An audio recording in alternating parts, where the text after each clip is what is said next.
بسم الله الرحمن الرحيم. guddoonka golaha shacabka, guddoomiyaasha guddiyada golaha shacabka, xildhibaanada sharafta leh, xubnaha golaha wasiirada ee xukuumadda, xilgaarsiinta iyo mas'uuliyiinta kale, waxaan ku salaamay salaanta assalaamu calaykum wa rahmatullaahi wa barakaatuh. mudanayaal iyo marwooyin, waxaa sharaf ii ah inaan maanta oo ay taariikhdu tahay 15 bisha Agoosto 2020 inaan kala soo qayb galo kulankan aan caadiga ahayn ee anigu aan soo dalbaday kaasoo aan ugu talagalay inaan warbixin idinka siiyo xaaladda iyo wada hadallada socda ee u dhaxeeya dowladda federaalka iyo dowlad goboleedyada. waa ku mahadsantihiin inaad iga aqbasheen codsigayga aan idinka codsaday idinka dalbaday kulankan gaarka ah si waafaqsan dastuurka ku-meel gaarka ah ee Jamhuuriyadda Federaalka Soomaaliya. inta aan u guda gelin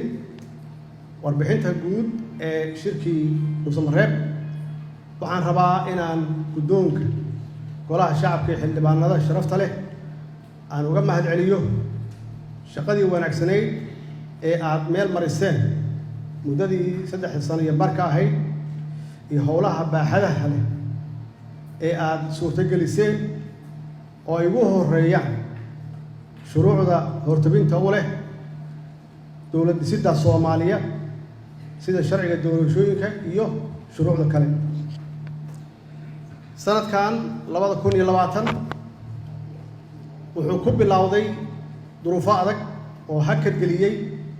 howlo badan oo la qaban lahaa maadaama cudurka safmarka ah ee COVID-19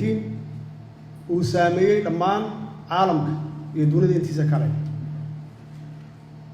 sidaas oo ay tahay haddana waxaa noo hirgashay ama noo hirgalay inaan meel marino 12 sharci ay muhiimadiisu yihiin ama ugu muhiimsanaa sharciga doorashooyinka, sharciga batroolka, sharciga statistics-ka, sharciga duulista rayidka, sharciga ka mid noqoshada hay-adaha damaanadda maalgashiga darafyada badan, sharciga furdooyinka, sharciga warbaahinta iyo kuwa kale. tiro intaas ka badan ah waad ansixiseen, aniguna waa saxiixay sanadihii la soo dhaafay 2019 iyo kii ka horreeyey 2018. runtii waxaa qabateen howl aad iyo aad u culus oo marka loo fiiriyo dadkii idinka horreeyey ama baarlamaanka idinka horreeyey runtii aad muujiseen howlkarnimo iyo shaqo badan, waan idinkaga mahad celinaynaa. howlahaas hortabinta u leh dhismaha hay-adaha dowladda, kobcinta dhaqaalaha iyo xoojinta hay-adaha amniga nooma suurta gasheen haddii aydan la imaan dadaalka iyo shaqooyinka dheeriga ah ee ay sameeyeen guddoonka golaha, guddiyada joogtada ah iyo guud ahaan xildhibaanada baarlamaanka 10aad. mudanayaal iyo marwooyin, sida aad la wada socotaan waxaa intii u dhaxaysay 18 ilaa 22 Luulyo 2020 wada hadallo ku saabsan arrimaha doorashooyinka dalka uu nooga furmay magaalada Dhuusamareeb ee caasimadda Galmudug. wada hadalkaas oo ay qayb ka ahaayeen madaxda dowlad goboleedyada iyo dowladda federaalka waxay ku qotomeen sidii looga wada xaajoon lahaa hannaanka doorashooyinka nagu soo food leh si heshiis siyaasadeed oo waafaqsan dastuurka iyo sharciga doorashooyinka loola meel dhigo dowlad goboleedyada. ogaada heshiis siyaasadeed horu dhacay oo horaan uga hadalnay. heshiiskaas siyaasadeed wuxuu ka dhacay magaalada Baydhabo 2018 kadib markii guddi ka socda dowlad goboleedyada iyo dowladda dhexe ay muddo dheer ka shaqeynayeen shirkii ka horreeyey oo London ka dhacayna communiquegiisii uu ku yaalay in dalka uu aado qof iyo cod 2021 shirkii ku xigay oo aan wada tagnay oo Brussels isna Belgium ka dhacay oo European Union-ka kadib markii aan heshiiskii siyaasadeed aan ku gaarnay Baydhabo oo aan tagnay waa bogaadiyeen beesha caalamku waa bogaadiyeen wayna ballan qaadeen inay garab istaagaan qof iyo cod communiquegoodiina waa ku qoreen kadibna waxa xukuumaddu ay diyaarisay sharcigii markay dhamaysana waxay keentay baarlamaanka labada aqal waana ansixiseen macnaheedu waxay tahay heshiiskii siyaasadeed waa la soo gaaray waa soo dhamaaday kan waxa weeye heshiiskii siyaasadeed part 2 oo kii hore laga dhigayo waxaan jirin inkastoo ay dooduhu kala fogaayeen dowlad goboleedyada qaar ay aaminsanaayeen ayna aad ugu dhageen in doorashada hadda dhacaysa inuu noqdo kii 2016 ahaa oo dadbanaa annaguna aan la tagnay meesha ana ku adkaysanay in doorashada loo baahan yahay inay ahaato doorashadii sharciga laga sameeyey horeyna loogu heshiiyey in la meel mariyo oo heshiiskii shalay la galay aan la jabinin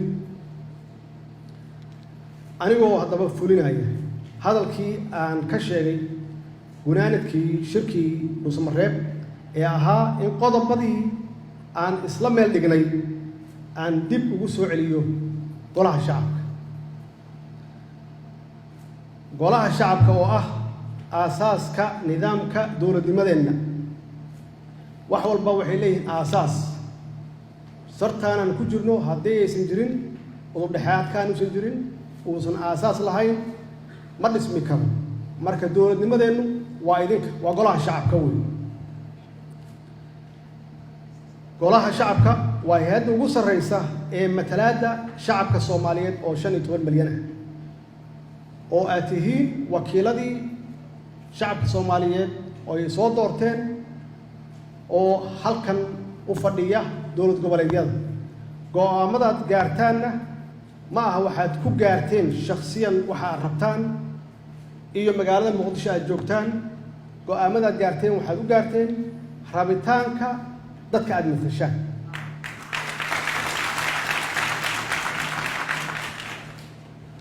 war murtiyeedkii Dhuusamareeb wuxuu dhigay in dalka ay ka dhacdo doorasho lagu wada qanacsan yahay waqtigeeda ku qabsooma ama ku qabsoonta lagana wada tashado iyadoo hawshaas loo saarayo guddi farsamo oo ka soo baarandega hanaanka doorashada qaabka uu ku dhacayo dhaqangalkiisa implementationkiisa guddigaas oo ka kooban dowlad goboleedyo xubno ka mid ah iyo dowladda federaalka iyo gobolka Banaadir sida ay Soomaalidu tiraahdaba aan wada hadalno waa aan heshiino wada hadalku wuxuu sii xoojinayaa wada jirkeena dimuqraadiyadeenna iyo inaan siyaasadda dalka aan ku hagno tala wadaag iyo is-ogol macnaha qof shakhsi ah hadduu yahay madaxweyne iyo hadduu yahay xildhibaan iyo hadduu yahay dowlad goboleed in qof shakhsi ah uusan wixii jiidan oo ay tahay wax naga wada dhexeeya oo aan leenahay oo tala wadaag ah aan isku qancinno aan isu tanaasulno sidaas darteed waxaa laga maarmaan ah in xukuumadda federaalka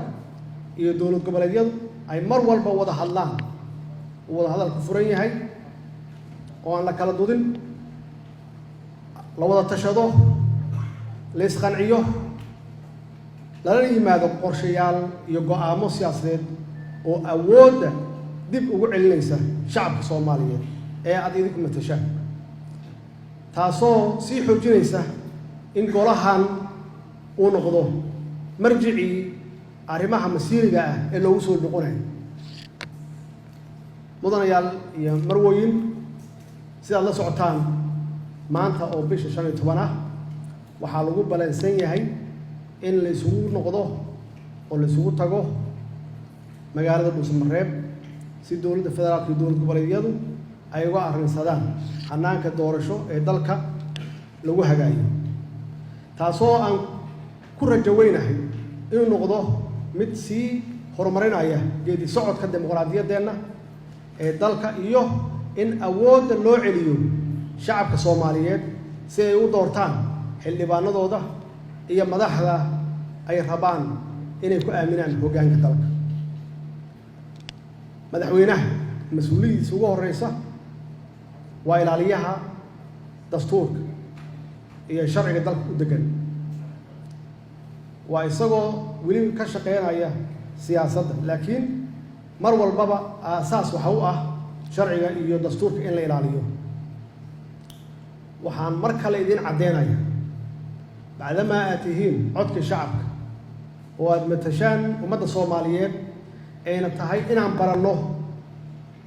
golahani wuxuu wakiil u yahay dowlad goboleedyada, wuxuu wakiil u yahay shacabka Soomaaliyeed. go'aanka gaartaana waa in dalka oo dhan laga aqbalo, waa sida ay tahay, waa sida caalamku ku shaqeeyo, waa sida caalamku ku shaqeeyo. waxaan idiin caddeynayaa inaan halkan aan ku soo celin doono heshiis walba